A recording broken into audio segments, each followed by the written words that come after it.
पूर्ण शहराचा घाण कचरा जिथे जमा होतो, अशा कचरा व्यवस्थापन केंद्राचं एक पर्यटन केंद्र बनवणं, कचरा वेचणाऱ्या स्त्रियांना सबला बनवणं, त्यांचं आयुष्य समृद्ध करणं, एखादं शहर डम्पिंग ग्राउंड मुक्त करावं आणि जवळजवळ 2 लाख कुटुंबांना माझं घर माझा कचरा ही माझी जबाबदारी आहे याची जाणीव करून देणं, हे जे एक फार मोठं स्वप्न आहे जे बघितलं आणि ते स्वप्न साकार करणं, हे जे एक जिकिरीचं काम आहे, हे ज्यांनी करून दाखवलंय अशा समर्थ भारत व्यासपीठाच्या माध्यमातून त्यांच्या ज्या संचालिका आहेत मिसेस आदिती दाते, ह्या आज आपल्याकडे आलेल्या आहेत.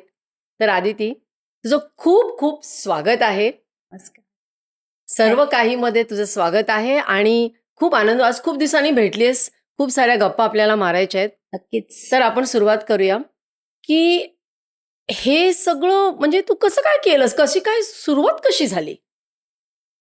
सुरुवात कशी झाली हे जर तुला सांगायचं असेल तर जवळजवळ आज 27-28 वर्ष किंवा त्याहीपेक्षा जास्त कालावधी गेला असेल, मी पर्यावरण या विषयामध्ये कार्य करत आहे किंवा ह्याच्यासाठी काय आपण थोडंफार जे काय कॉन्ट्रीब्युशन करू शकतो ते मी ऑलरेडी करत होते. बरं.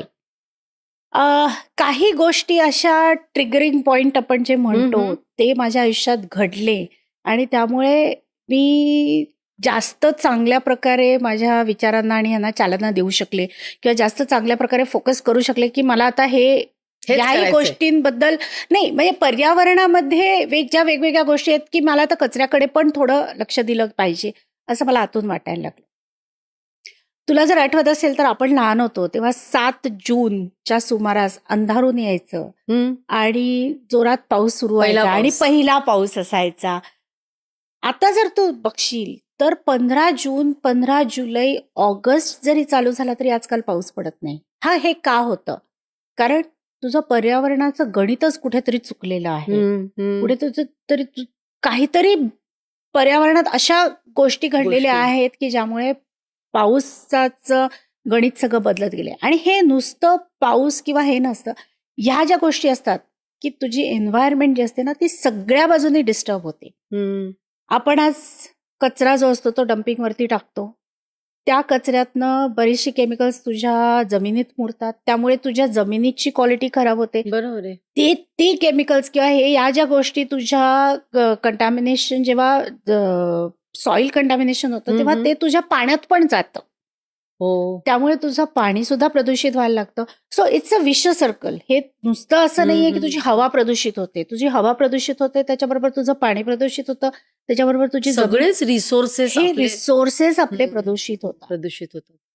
आता मला हे मान्य आहे की मी एकटी काही सगळं जग बदलू शकत नाही, पण कुठेतरी हा विचार आपण प्रत्येकाने करायला हवा की मी जग नाही बदलू शकत, पण मी आज माझी कम्युनिटी किंवा मी ज्या एरियात राहते तिथे थोडासा हलका जरी चेंज करायचं ठरवलं, अगदी 1%, तरी 100% जग कधी ना कधीतरी बदलेल. किती सुंदर हा तुझा पॉझिटिव्ह. आणि खरंच जरूर आहे याची आज.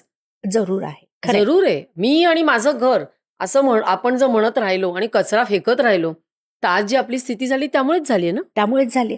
आता तू अजून एक विचार कर की तुझ्या घरात जो कचरा असतो तो कचरा तू रस्त्यावर टाकतेस, आपण जेव्हा तो कचरा रस्त्यावरती टाकतो तेव्हा कोणीतरी तो उचलत असतो.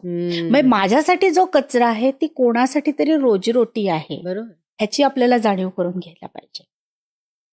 काही वर्षांपूर्वी माझी एक अतिशय जिवलग मैत्रीण, म्हणजे आम्ही दोघी लहानपणापासून एकत्र वाढलेलो आहोत, एकत्र राहिलेलो आहोत.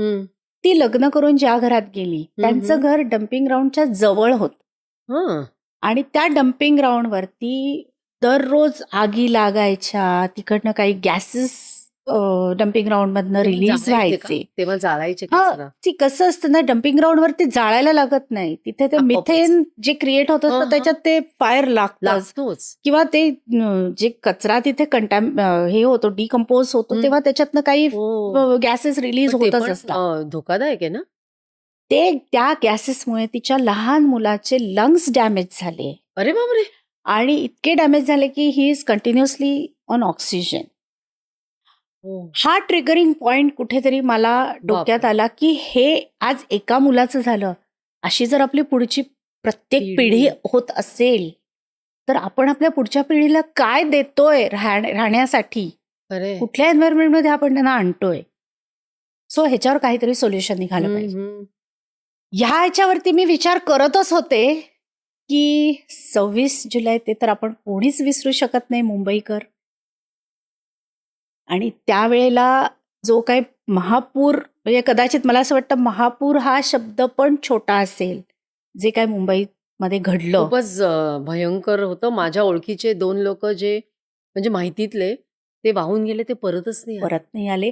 करोडो अब्जावधी करोडो रुपयांचं नुकसान त्याच्यात झालं. लोकांची घरं उद्ध्वस्त झाली, फॅमिलीज सगळ्या डिस्टर्ब झाल्या, जे काय झालं.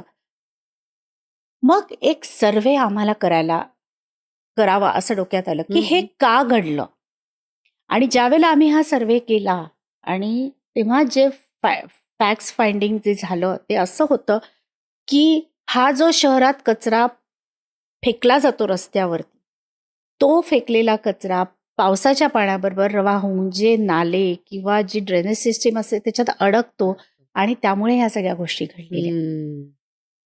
मग मी ठरवलं की आता ह्या कचऱ्यावरती काहीतरी आपण पावलं उचलायला हवीत. आणि मी म्हटलं तसं की मी एकटी पूर्ण शहर बदलू शकत नाही, पण मी आज काही लोकांना तयार करू शकले तर कुठेतरी तो बदल दिसून येईल. त्याच्यानंतर समर्थ भारत व्यासपीठाच्या माध्यमातून आम्ही हे प्रोजेक्ट हातात घेतलं. मग प्रथम काय करायचं, तर प्रथम आधी आम्ही त्याचा सायंटिफिक अभ्यास केला की कुठल्या प्रकारचा कचरा जनरेट होतो, मग तो कचरा जनरेट झालेला त्याचं रिसायकलिंग कशा प्रकारे होऊ शकतं, ते रिसायकलिंग करणारे कोण कोण लोक आहेत, ते कुठल्या प्रकारचं रिसायकलिंग करतात, मग रिसायकलिंग करताना परत ते डम्पिंग ग्राउंडवरती काही टाकतात किंवा काही जातं का. आणि ह्या सगळ्यांची आम्हाला उत्तरं पॉझिटिव्ह मिळत गेली. आमच्या नशिबाने आम्हाला जे वेंडर्स होते, रिसायकलर होते, त्यांनी सांगितलं की ठीक आहे आम्ही तुम्हाला मदत करू. खरं तर ते बल्क क्वांटिटीमध्ये करणारे होते, पण ते म्हणले ठीक आहे तुम्ही जर चांगलं काहीतरी काम करताय तर आम्ही तुम्हाला सपोर्ट करू. बरोबर.